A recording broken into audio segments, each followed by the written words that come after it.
Welcome to the Be Happy Now show. Flex your soul connection muscle and be your inner guide to fulfillment and purpose. I'm Claudia-Sam. If you know that you're here for a bigger reason, this is the place to be. Together, we ditch the self-care guilt and quit the go with less fear and more trust. Tune in to living life in alignment with your full potential. The Be Happy Now show starts now.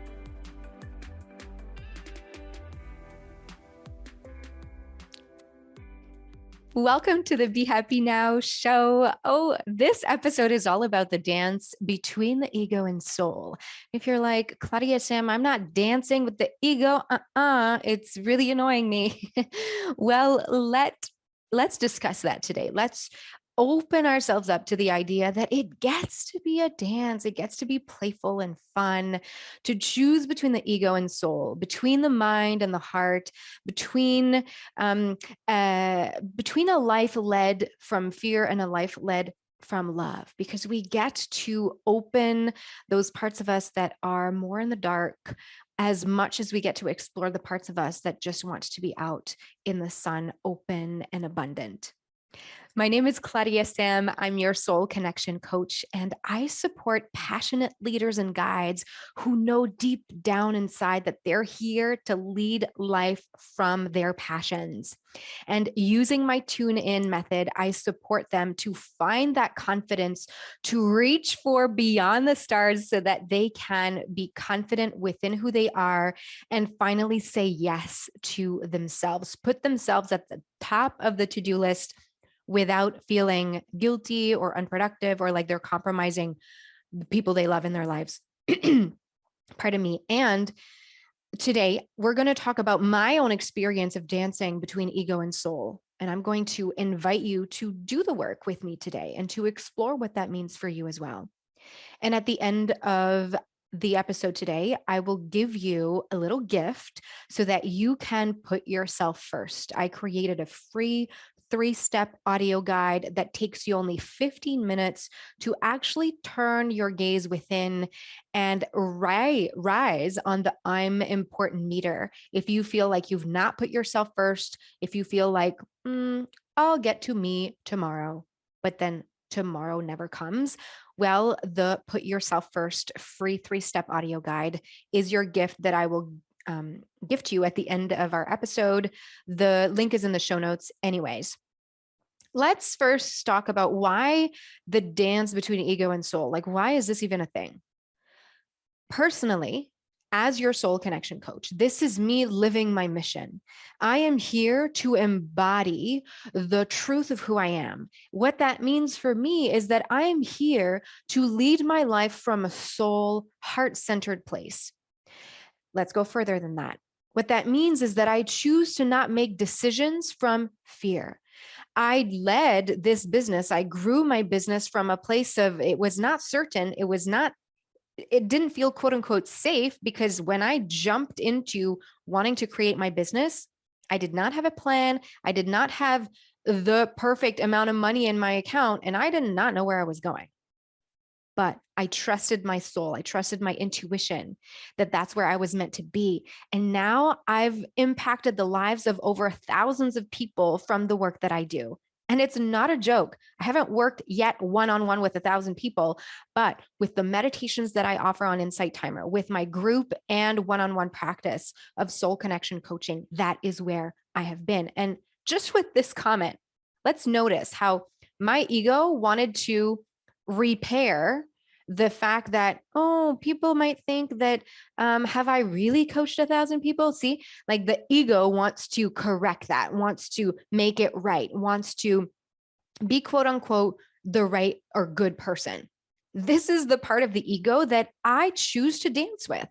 I want to be like, oh, I see you there, little ego mind that wants to not be in judgment, that wants to, not be judged. And that part of me that does judge, that's the ego. I don't want to lead from that place. I want to lead from a place of alignment with my soul. I want to lead from a place of confidence, of trust, of openness, of abundance, of this is exactly where I need to be, of this feels good. I want to lead my life this way instead of, let me do the pros and cons list, or what would other people say? Or am I really prepared for this? Do I need to be really organized for this? Do I really know where I'm going? Do I have this step by step? I no longer want to live my life in this way, which is why the dance between the ego and soul has risen, has become a thing. I've decided to do from April 17th to May 17th, 2022, daily Facebook videos about the dance between ego and soul on my personal profile. So if ever that's curious to you and you want to watch those, go friend me on Facebook and let me know you heard about this on the Be Happy Now show. Now, when we lead life from a soul, intuition, heart-centered place, for me, it's like giving permission to the heart to lead. It's giving permission to the emotions to flow. It's giving permission to the cyclical nature, or to the feminine energy, capital F, feminine energy part of who I am as a being. It gives that part of me permission to be wholeheartedly who it is. Instead of making it wrong, instead of thinking, no, you have to fit into a system, you have to do more, you have to be more, you have to reach this level of standing to be good enough, to be successful, you have to have this amount of money in your account to be rich. Be rich, that's a state of being, not a certain amount of money in the credit card or in the bank account. I choose to lead my life from intuition, and that's what I want to invite you. And that's what I coach my clients through, to align with their way of being, to live life from a place of, I am honoring who I am, and not, I lead my life from a doing, busy, go, go, go lifestyle. Although, if this is where you're at, please know that the first step in moving from an ego, mind, thought centered life, it doesn't make it wrong. In order to move from that to having the soul and intuition and heart be more at the forefront, be more, lead more, be in the driver's seat, we first get to be aware. We first get to be aware that, oh, right, it's true. Ego's coming in and wants to drive the show or run the show a lot more. I'm going to give you some examples, okay? But first, I just want to make you not wrong. If you're like, yeah, I'm a busy bee. Yeah, I don't put myself first. I always want to make sure I'm organized and prepared and that I'm doing everything right and that I'm a good person and that I help others. Great. You get to be in awareness of this. I'm not saying I'm not a good person because I lead with the soul, but rather I don't put other people's pleasing needs ahead of my own. I put my own needs first. Okay. And this is where you get to choose if you want to shift your belief of perhaps putting yourself first is selfish and switch it to putting yourself first is so empowering. You get to make a choice. It doesn't have to be only these two choices. You get to create the new belief for yourself. And leading life with the ego mind used to be my lifestyle. Okay. This is where I was, and that's where it led me here, because leading life from the ego allowed me to look for jobs that I wanted. It allowed me to make new connections. The ego allowed me to, when I had a burnout and I chose to go for yoga teacher training instead of not, well, my ego, as much as my intuition made the choice, my ego thought, yes, okay, I'm going to go to yoga. That ego actually helped me connect with my brain and go, yes, you will take this action. Does that make sense? It is when we start to ignore that soul intuitive side of us that it becomes more of a challenge. And people will get bigger nudges than others. Okay. I got a nudge by having panic attacks. My body started to shut down because I was putting work ahead of the beingness of who I am. That was in 2013 when I had panic attacks. I had to wear heart monitors, and I was working at a corporate career back then. And my life was all about work, work, work, work, work, work. And I had just changed jobs, thinking that changing jobs would make it better. Except what I didn't really fully notice, or wasn't clear, or I didn't notice, was that I was just changing or taking with me the work ethic of the busy from one job to the next. It didn't change. The same work ethic I brought to the new job, which meant that, yep, the panic attacks were this nudge. The first nudge was, I'm not happy at this job. I'm working. I'm working 180 hours of overtime in one summer and I'm not getting paid. Ding, ding, ding, alarm. I didn't listen. Well, I kind of did. Yeah, I did. I listened from an ego point of view and I decided, okay, I'm going to change jobs. And then, well, the ego, or the body, the physical landscape of our human experience came into play and said, yep, right now you're going to be forced to slow down and tune within. That's where my tune in method came from. If ever you're curious about that, just go to tuneinmethod.com. When I started to get those panic attacks, that's when my intuition kicked in and was like, oh, this is not working. There is something deeper that I get to access here. And then, of course, once we start to make one decision of, ooh, let me look inside, then everything comes into play. My friend started to bring me to yoga. Ooh, I started meeting these teachers. Ooh, I started to read those books. Oh, this teacher training came as an opportunity. As soon as we choose to make an intuitive decision, soul will just keep showering us with an abundance of, yes, you're on the right track, opportunities and possibilities. And it is when we ignore those nudges that it can become worse. I have a client who had cancer because part of the equation was that she was always putting others in front of her own needs, others' needs and others. She would be very busy, go, nonstop, always fast, doing more, being everywhere. And she got cancer. And when cancer was cured, yay, she went back to the same lifestyle. She fell and broke her neck. Those are the types of nudges from life. And at that time, she decided to go, oh yeah, something's off. Something's not fully working. Let me connect in. And that's when we started working together. So wherever you are, you get to be on your journey. And it's okay if it feels daunting to even listen to the heart, because maybe you've heard in your upbringing, what? Emotions aren't the guidance point. Just the other day, Dad, if you're listening, I love you. Just the other day, Dad and I were talking about my sister's new career choices. And I said, she gets to listen to her intuition and she gets to hear whether this feels right for her or not. And he said, no, she has to do the pros and cons list. And I laughed and I said, I just did a Be Happy Now show episode about how the pros and cons lists are not a thing anymore. And he said, okay, no, the pros and cons list still need to happen. So there are many people who don't believe that the intuition is a strong enough vote. And this is where you get to choose.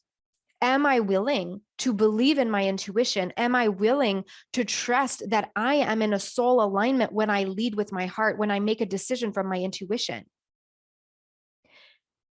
In the day to day, because yes, the intuition can guide your next career change like it did for me. It can guide a huge life transformation like it did for me, from putting all my attention towards my work to finding a better balance and being able to tune in within myself, right? And leading from the soul or from the heart, from the intuition, is also accessible day to day. Okay. And what that means is that we get to show up with compassion, with love, with trust, with an abundance instead of a lack mindset. For example, I believe in all the possibilities. Life is abundant. Everything is happening for me, and I'm attracting the exact opportunities that I'm meant to attract. That is an abundance mindset. A lack mindset is like, nope, this is never going to work. Money doesn't grow on trees. I have evidence that this has never worked for me and it's not worked for someone else, so it's never going to work. Like, why would I even try? That is a lack mindset. And We get to be in either, right? If we feel like, oh, I just want to feel like this isn't working right now, great. When we are aware that we are in this state, we are not a victim of it. So in the day-to-day, leading with soul means that we access in an abundance mindset. It means that we access trust in our intuition, trust in the divine connection of who we really are outside of this human body. When we lead with soul on a day-to-day basis, it means holding space for someone with compassion without leaking our energy. And I'm going to give you an example. The other day, I was on a call with a family member, and I had just worked on my taxes.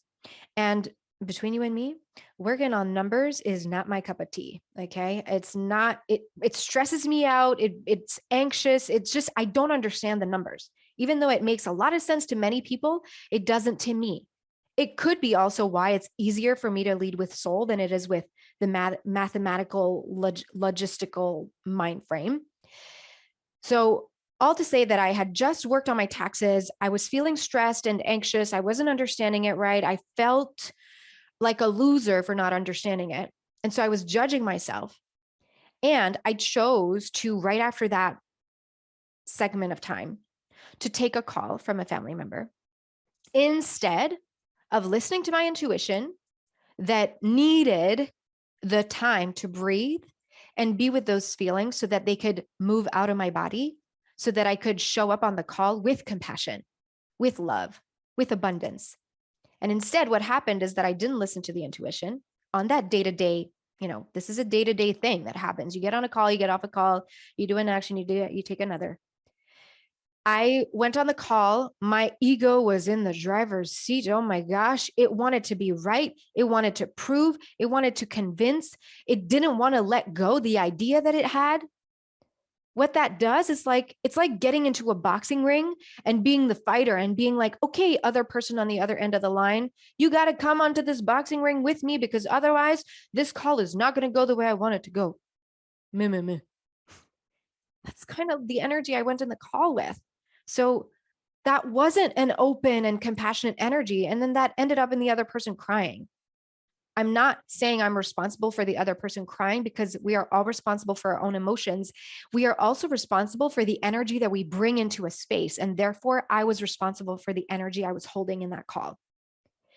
Another way that on the day-to-day, soul versus ego or heart versus head can show up is, for example, I was on a call with a client who wanted to organize their self-care routine. They wanted to have a self-care routine that was well organized, planned for, so that the old them could have something to attach to as, oh, this is the proof that I'm on my way. This is the proof that I'm doing something right. This is the proof that I'm on track to having a morning routine that will allow for openness and ease and flow in my life. And what I asked them is, so does planning for your morning routine feel expansive or constrictive? Well, they said, it actually feels constrictive. Oh, and if we go back to what you wanted out of a morning routine was to feel flow and ease and open, well, making your morning routine so strict and anchored and precise and rigid does not help with the desire to feel open and flowy and with ease. Does that sound true? This is the way that leading with soul and with intuition and with heart can help us on the day-to-day. We get to choose if planning a rigid morning routine is really in alignment or in service for our highest good, for our soul, for where we want to be in life, for the beingness of being human. And maybe it is. Maybe having a strict self-care routine that you do the same thing day after day works for you, and that's fine. For me personally, when I lived in Nepal in 2016 and again in 2017, when I was there, I would wake up with the sun, and there was a 3-hour yoga class in the morning. In 2017, I was teaching there, so it wasn't the same, but there was a very lengthy morning routine. It was rigid. It was like, I need to do this, otherwise I don't connect with myself. Well, that was the meaning I was associating to the morning routine. What happened is that I took this rigidity of, I need to practice yoga for 3 hours with breathing, with meditation, with chanting every day. Otherwise, I'm not a good yogi. That was what I was identifying the self-care routine, the morning routine as. So what happened is that in my day-to-day back home, not in Nepal, well, I found myself not feeling super expansive because I felt like I was putting my self-care in a box. That is what leading with the ego was making me do, because I was attaching this meaning to this thing. And instead, my intuition, what it really wanted, I actually like saying she for my intuition. My intuition just wanted some flow and flexibility. And today in my life, some years later, I get to choose what feels good and expansive and connecting for me on a day-to-day basis without making my practice wrong or not enough. Because if I want to sit for an hour of meditation, I let that be okay. If I want to go dance Zumba for 40 minutes, I let that be okay. If I want to go for a walk for an hour and a half, I let that be okay. And if I want to do nothing and just go straight to work that day, well, I'm making sure that it is in honor of my soul that I lead that way, and not because the ego is in the driver's seat that day. Is that making sense to your ego? And how does it feel in your heart that you hear this? I'd love to take the next minute for you to just tune in to what is a way that you show up in your life with the mind in the driver's seat. What is a way that you show up in your life with the mind in the driver's seat? You get to use another word for mind that resonates with you. I use ego mind. It can be thought. It can be the part of me that wants to know, the part of me that wants to plan. Where in your life are you leading the majority of the time from the ego mind?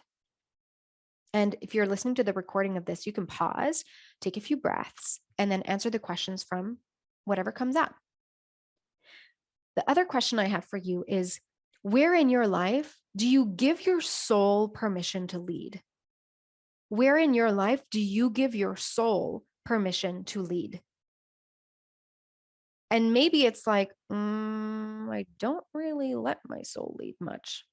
Okay, let's be in awareness of that. We just get to be in awareness of that. And my other question for you, again, pause if that supports you. The other question is, what do you want to choose moving forward so that you are in awareness of who's in the driver's seat? What do you get to choose moving forward so that you get to choose who's in the driver's seat? What gets to happen? What's an opportunity here for you?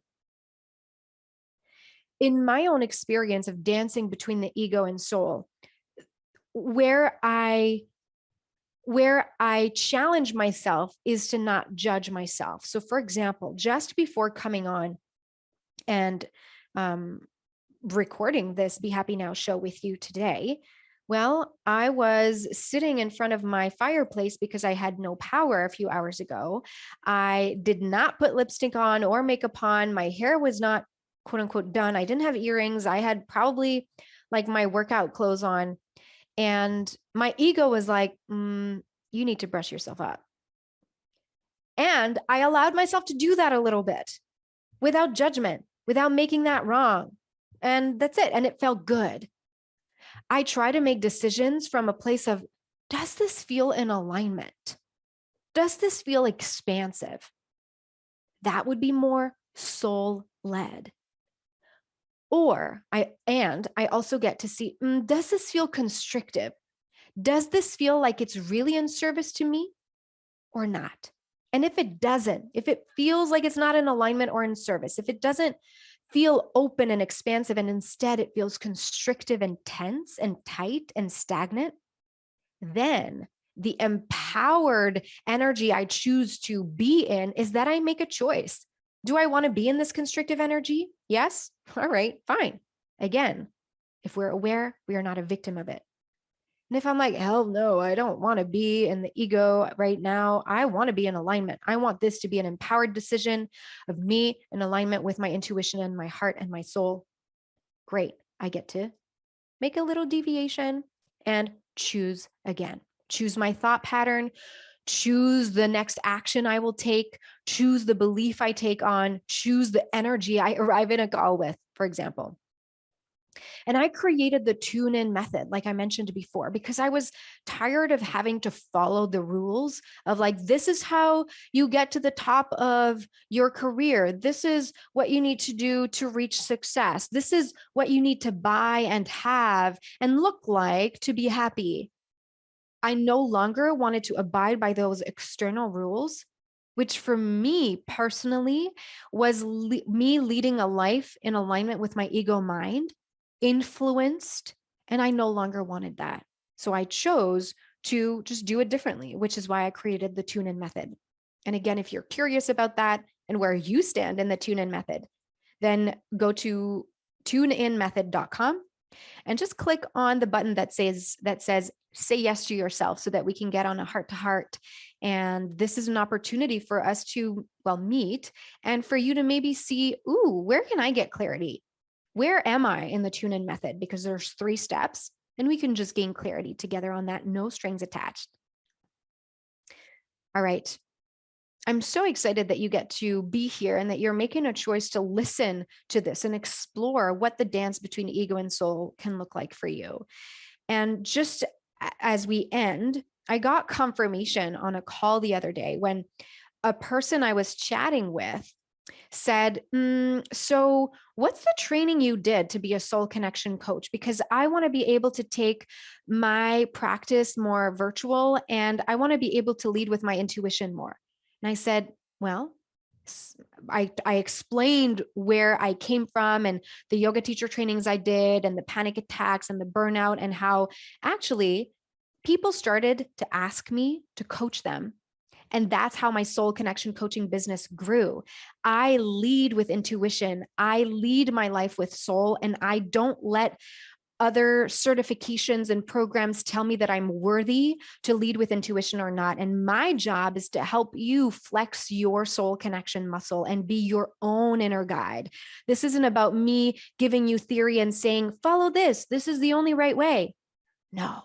This is about you trusting yourself and just having someone to witness you on your journey by your side and helping you make empowered choices that you believe in and that align with you. Yeah.